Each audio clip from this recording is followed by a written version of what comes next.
ውድ ቻናላችን ቤተሰቦች እንኳን ወደ ቻናላችን በደህና መጣችሁ። ምሽት 2 ሰዓት ተኩል ላይ በጀመረው የእንግሊዝ ፕሪሚየር ሊግ 15ኛ ሳምንት ጨዋታ ሊቨርፑል ከሊድስ ጋር 3-3 በሆነ ውጤት ማጠናቀቅ ችሏል። የዚህን ጨዋታ ማች ሪያክሽን ይዤላችሁ መጥቻለሁ። እስከ መጨረሻው ደቂቃ ድረስ አብራችሁን ቆይታችሁ እንድትከታተሉት በአክብሮት ጋብዛለሁ። እናንተስ በዚህ ጨዋታ ላይ ምን ተመለከታችሁ የሚለውን ሀሳባችሁ እንዳለ ኮሜንት ሴክሽን ላይ በመጻፍ እንድታሳውቁኝ በአክብሮት ጠይቃለሁ። ሰብስክራይብ፣ ላይክ፣ ሼር እያደረጋችሁም የቻናሉ ቤተሰብ እንድትሆኑም በአክብሮት ጋብዛለሁ። አሁን በቀጥታ ወደ ጨዋታው የምንገባ ይሆናል። ምሽት 2 ሰዓት ተኩል ላይ በጀመረው የእንግሊዝ ፕሪሚየር ሊግ 15ኛ ሳምንት ጨዋታ በኢላን ሮድ ሊቨርፑል ከሊድስ ጋር 3-3 በሆነ ውጤት ማጠናቀቅ ችሏል። ጨዋታውን ሊቨርፑል በ48ኛውና በ50ኛው ደቂቃ ላይ ኤኬቴኬ ባስቆጠሯቸው ሁለት ግቦች 2-0 መምራት ችሎ ነበረ።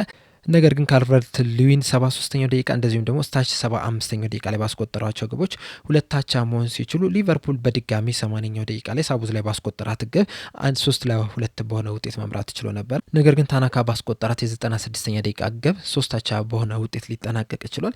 ሊቨርፑል አሁንም አስገራሚ ጉዞን እንደቀጠለበት ነው የሚገኘው። በእርግጥ ባለፉት 3 ጨዋታዎች ሽንፈት አላጋጠምም። ነገር ግን ደግሞ በሁለት አጋጣሚዎች መምራት ችሎ በእነዚህ ሁለት አጋጣሚዎች ግን ውጤቱን ማስጠበቅ ሳይችል 3-3 በሆነ ውጤት ማጠናቀቅ ችሏል። በዚህ ጨዋታ ላይ 2 ጊዜ መምራት ችለን ነበረ። መሪነታችንን ማስጠበቅ አልቻልንም። ማሸነፍ የምንችለውን ጨዋታ ማሸነፍ ሳንችል ወጥተናል። ነገር ግን ከዚህ የበለጠ የሚያስፈራ ነገር ቢኖር ምንድን ነው? ይህንን ጨዋታ ስንመለከት ጎል እንደሚገባብን እየጠበቅን ያየን ይመስለኛል። ምክንያቱም አጨዋታችንን ስንመለከት በተለይ 2-0 መምራት ከጀመርን በኋላ ለመከላከል ነበረ ስንጫወት የነበረው፣ ውጤቱን ለማስጠበቅ ነበር ስንጫወት የነበረው። ነገር ግን ገና 50-60ኛው ደቂቃ ላይ ራሱ አልደረስም ነበር 2-0 ስንመራ 49ኛው 50ኛው ደቂቃ ላይ ነበር ሁለተኛው ጎል የተቆጠረችና ከዛ ደቂቃ ጀምሮ ለመከላከል ነበረ ስናስብ የነበረው።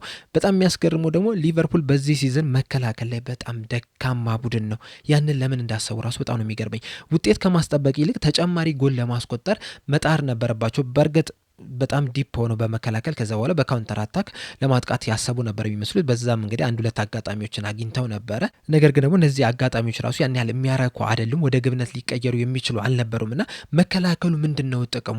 መከላከላችን ደካማ የሆነ እያየ ሰውየው ለመከላከል ለምን እንዳሰበ ራሱ በጣም ነው የሚያስገርመው። ከዛ በኋላ 2-2 ከሆነንም በኋላ 80ኛው ደቂቃ ላይ ሳቡዝ ላይ ጎል አስቆጥሮ 3-2 ከመራም በኋላ ራሱ ወይ በስነ ስርዓት አልተከላከለም ወይ ለማጥቃት አልሄደም። እነሱ ግን የበለጠ ለማጥቃት ነበር ሲጫወቱ የነበሩት። ቀይሮ ያስገቧቸውን ተጫዋቾች ራሱ ስንመለከት ለማጥቃት እንዲመቻቸው ነው የነበረው። እኛም በዛ ሰዓት ማድረግ የነበረብን ቢያንስ እንከላከል ካሉን እንኳን ለካውንተር አታክ የሚመቹ ተጫዋቾችን ማስገባት የተሻለ ነበር። በተለይ ደግሞ እንደ ፌዴሪኮ ኬዛ አይነት ተጫዋች፣ በጣም ፈጣን ተጫዋች፣ በካውንተር አታክ ለማጥቃት የሚመች አይነት ተጫዋች ቢገባ የተሻለ ነበር። ነገር ግን ያንን ነገር አላደረግንም። ወይ በስነ ስርዓት አልተከላከልንም ወይ በስነ ስርዓት አላጠቃንም። ስንከላከልም አሁንም ብዙ ክፍተቶች እንዳሉብን በዚህ ጨዋታ ላይም በደንብ መመልከት ይችለናል። በእርግጥ በዛሬው ጨዋታ ላይ የተሻሉ ነገሮችን ጥቂትም ቢሆን መመልከት ይችለናል። በተለይ ደግሞ በከርቲስ ጆንስና በፍሎሪን ቪርትዝ መካከል ያለውን ቅንጅትን መመልከት ይችለናል። ፈርስት ሃፍ ላይም ከ10-15 ደቂቃ በኋላ ሊቨርፑል የተሻለ ኳሱን መቆጣጠር ችሎ ነበረ። ነገር ግን ደግሞ ከዚህ በፊት በተደጋጋሚ እንደተናገረው ኳስ መቆጣጠር ብቻውን ጨዋታ አያሸንፍልም። ያንን ኳስ ቁጥጥርህን ወደ ጎል ሙከራነት እስካልቀየርክ ድረስ ከጨዋታው ምንም አይነት ነገር ይዘህ መውጣት አችልም። ያንንም ነገር ፈርስት ሃፍ ላይ በደንብ መመልከት ይችለናል። ኳሱን ይዘናል። ነገር ግን ደግሞ ወደፊት ስንሄድ ያን ያህል የተሳካ እንቅስቃሴ ስናደርግ አልነበረም። ፈርስት ሃፍ ላይ አንድ የምናስታውሰው ሙከራ የከርቲስ ጆንስ ነው። ያቺ አንገል ገጭታበት የወጣች ኳስ ነች እንጂ ከዛ ውጪ በስነ ስርዓት የተሞከረ ሙከራ የለም። ሰከንድ ሃፍ ላይ የተሻለ መንቀሳቀስ ችለናል። ገና ከመግባታችንም ጥሩ እንቅስቃሴ ማድረግ ችለናል። በፍጥነቱ ነው ጎሎችን ማስቆጠር የቻልነው። የመጀመሪያውም ጎል በሊድስ ተጫዋቾች ስህተት የተገኘች ነበረች። ከዛ በኋላ ሂጎ ኤኪቲኬ 48ኛው ደቂቃ ላይ ወደ ግብነት መቀየር ችሏል። 1-0 መራን። ከዛ ከ2 ደቂቃዎች በኋላ ደግሞ ከብራድሊ የተሻገረለትን ኳስ ራሱ ሂጎ ኤኪቲኬ ወደ ግብነት መቀየር ችሏል። 2-0 መራን። ከዛ በኋላ ግን ሊድሶች በጣም የተሻሉ ቡድን ነበሩ። በጣም ወደፊት ሲሄዱ መመልከት ችለናል። በረዥም የሚሆን በአጭርም ኳስ በቀጥታ ወደ ግብ ነበረ ሲሄዱ የተመለከትናቸው። ወደ ሊቨርፑል ቦክስ ውስጥ ነበረ በተደጋጋሚ ሲደርሱ የተመለከትናቸው። ሊቨርፑሎች ግን ይህንን ነገር በጥብቅ በመከላከል ለማሳለፍ ነበረ ያሰቡት። በጣም በጥብቅ እየተከላከሉ ከዛ ያገኟቸውን አጋጣሚዎች እንዳለ በካውንተር አታክ ለመሄድ ነበረ ጥረት ሲያደርጉ የነበሩት። ነገር ግን ይህ ሀሳባቸው እንደማያዋጣ ማንም ሰው ሊነግራቸው ይችላል። ምክንያቱም በዚህ ሲዝን ከተመለከትን አንደኛ መከላከል ላይ በጣም ደካማ ነን። ብዙ ጎሎች እየተቆጠሩብን የሚገኙት ያንን ድክመታችንን እያወቅን በጥብቅ ለመከላከል ማሰብ ሞኝነት ነው የሚሆነው። ከዛ በመቀጠል ደግሞ አሰልጣኝ አርነ ስሎት ወደ ሊቨርፑል ከመጡ ጀምሮ በካውንተር አታክ በጣም የወረደ ቲም መሆናችንን መመልከት ትችለናል። በፊት በኤርገን ክሎፕ ስር አንደኛ ነበርን በካውንተር አታክ በማጥቃት ጎሎችን በማስቆጠር።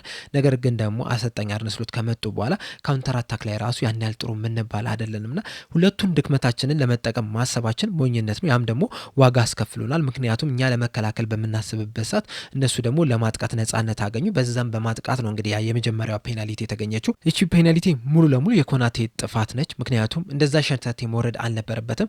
በኬርለስ በሚል ነው ፔናልቲው የተሰጠችው። ከዛ የተሻለ ውሳኔ መወሰን ይችል ነበረ። ነገር ግን ደግሞ በዚህ ሲዝን በተደጋጋሚ እንደተመለከት ነው ሊቨርፑል መከላከል ላይ ከፍተኛ ድክመት መኖሩ የተጫዋቾቹ ኮንፊደንስ ላይ የራሱ ከፍተኛ ተጽዕኖ እያሳደረ ነው የሚገኙና ያንንም ነገር በዚህ ጨዋታ ላይ በደንብ የተመለከት ነው ይመስለኛል።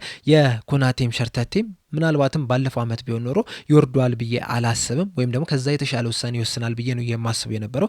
ነገር ግን በዚህ ሲዝን በእያንዳንዱ ጨዋታ ላይ የተለያዩ ስህተቶችን እየሰራ እንግዲህ እያስገረመን ነው የሚገኘው። ዛሬም ፔናልቲ አሰጥቶናል። ነገር ግን ደግሞ ፔናልቲዋ ኦኬ ተሰጠች፣ በጨዋታ መካከል የሚፈጠር ነገር ነው። በእርግጥ እንዳልኳቸው የተሻለ ውሳኔ መወሰን ይችል ነበረ። ነገር ግን ያቺ ነገር ሀፕን አደረገች፣ ጎሏ ተቆጠረች። ከዛ በኋላ ግን እንደ ቡድን የተሻለ ነገር ማድረግ ነበረብን። ምክንያቱም ሁለተኛዋና አቻ የምታደርጓቸውን ግብ ማስቆጠር የቻሉት የመጀመሪያዋ ግብ ከተቆጠረች ከ3 ደቂቃ በኋላ ነውና እነዚህን 3 ደቂቃዎች ትኩረታችንን ሰብስበን ወይ በስነስርዓት መከላከል ነበረብን ወይ ደግሞ በስነስርዓት ማጥቃት ነበረብን። ያንን ባለማድረጋችን ዋጋ አስከፈለን። አቻውንን ከዛ በኋላ የተሻለ መንቀሳቀስ ችለን ነበር፣ ጎልም ማስቆጠር ችለን ነበረ። አሁንም ግን በተመሳሳይ ችግር ጎል ካስቆጠርን በኋላ በስነስርዓት አልተከላከልንም። ኳሱን ኮንትሮል ለማድረግም ጥረት አላደረግንም። ባለፈው ዓመት ሊቨርፑል አንድ የሚደነቅበት የነበረው ነገር ቢኖር ምንድነው 1-0 እየመራ ኳሱን ኮንትሮል አድርጎ ጨዋታውን አቀዝቅዞ ተጋጣሚ ቡድኖች ኳሱን እንዳይቀሙ አድርጎ ጨዋታውን ኮንትሮል እያደረገ ጨዋታውን እንዲያልቅ ነበር ሲያደርግ የነበረው። ዘንድሮ ግን ያንን ነገር እየተመለከተን አይደለም የምንገኘው። እናም ይህንን ጨዋታ 3-2 ከመራ በኋላ ኮንትሮል ማድረግ ነበረብን። ያን ያህል በጥብቅ መከላከል አልነበረብንም። እንደውም ቢቻል ማጥቃት ነው። ካልሆነ ደግሞ ኳሱን እንዳለ ቀስ እያልክ ማንሸራሸር፣ ከበረኛ ወደ መሀል፣ ከመሀል ወደ አጥቂ፣ ከዛ መልሰም ወደዛ እየመላለስክ ብቻ ኳሱን ሊድሶች እንዳያገኙት ማድረግ ነበረብን። ያን ነገር ግን ተጫዋቾቹ አላደረጉም። ብዙ ኳሶችን ለሊድስ ሲለቁ ነበረ። ሊድሶችም እንግዲህ ባገኟቸው አጋጣሚዎች እንዳለ ሊቨርፑልን ለማጥቃት ነበረ ጥረት ሲያደርጉ የነበሩት። ከዛ በኋላ እንግዲህ 96ኛው ደቂቃ ላይ ተሳክቶላቸው ጎል ማስቆጠር ችሏልና በጣም የሚያበሳጭ ጨዋታ ነው። ምክንያቱም ይህንን ጨዋታ አሸንፈን ቢሆን ኖሮ ቶፕ 5 ውስጥ መግባት እንችል ነበረ። እንደዚሁም 4ኛ ደረጃ ላይ ከተቀመጠው ከቼልሲ ጋር በነጥብ እኩል የምንሆንበት፣ እንደዚሁም ደግሞ ከአርሰናል ጋር ያለንን የነጥብ ልዩነት የምናጠብበት ነበረ። ነገር ግን ደግሞ መሪነታችንን ባለማስጠበቃችን ምክንያት አቻ በሆነ ውጤት አጠናቀን አሁን ላይ በደረጃ ሰንጠረዡ 8ኛ ደረጃ ላይ ልንቀመጥ ችለናልና በጣም መጥፎ የሚባል ውጤት ነው። በእርግጥ 2-0 እስከመራንባት ደቂቃ ድረስ ሊቨርፑል የተሻለ ነገርን ማድረግ ችለው ነበር። ምናልባትም ካለፉት ጨዋታዎች የተሻለ ነገርን መመልከት ችዬ ነበረ። ነገር ግን በስተመጨረሻ እንግዲህ ታጥቦ ጭቃ ነው የሆነብን። ምክንያቱም ጎሎቹን ካስቆጠርን በኋላ 2-0 ከመራን በኋላ ወደ ዘንድሮ ችግሮቻችን ነው የተመለስ ነው። እነዛም ችግሮቻችን ደግሞ በስተመጨረሻ ዋጋ አስከፍሉናል። ጥሩ አጀማመርን መጀመር ችለን በሁለተኛው አጋማሽ ያንን ነገር ጎሎቹን ካስቆጠርን በኋላ ራሱ አለመቀጠላችን በጣም ትልቅ ስህተት ነውና ያም ደግሞ ተጠያቂ የሚያደርገው አሰልጣኝ አርነ ስሎትን ነውና ከዚህም በኋላም አሰልጣኙ ሊቨርፑልን ቀይረው የተሻለ ቡድን ያደርጉታል የሚል እምነት የለኝም። ምክንያቱም የተጫዋቾቹ ኮንፊደንስ ራሱ በጣም ወርዷል። አንድ ጊዜ ደግሞ የተጫዋቾቹ ኮንፊደንስ ከወረደ ያንን ኮንፊደንስ ለማምጣት በጣም አስቸጋሪ ነው የሚሆነውና ምናልባትም ከዚህ በኋላ አሰልጣኙ በሊቨርፑል ባይቆዩ የተሻለ ነው ብዬ ነው የማስበው። ምናልባት ከዚህ በኋላ ለውጥ ሊያመጡ ይችላሉ ብዬ የማስበው በጣም ጭላንጭል ተስፋ ያለችኝ የጃንዋሪ ዝውውር መስኮት ተከፍቶ ከዛ በኋላ የተለያዩ ተጫዋቾች መጥተው ሊቨርፑል እንደ አዲስ ከታደሰ ምናልባት የተሻለ ነገር ልናመጣ እንችላለን።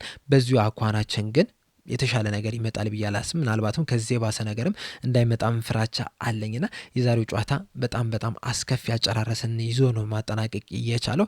በእነዚህ ጨዋታ ዙሪያ እንግዲህ ያላችሁን ሀሳብ እንዳለ ኮሜንት ሴክሽን ላይ በመጻፍ አሳውቁ። ለአሁን እኔ እዚህ ላይ አበቃው። በነገው ዕለት ደግሞ በዚህ ጨዋታ ዙሪያ አንዳንድ ፎቶዎችን ይዘን መተን ደግሞ የምናወራበትን ፕሮግራም ይዤ ለመምጣት ጥረት አደርጋለሁ። እስከዛው ድረስ ግን ሰብስክራይብ፣ ላይክ፣ ሼር ማድረግ እንዳትረሱ። ቸር ያቆየን።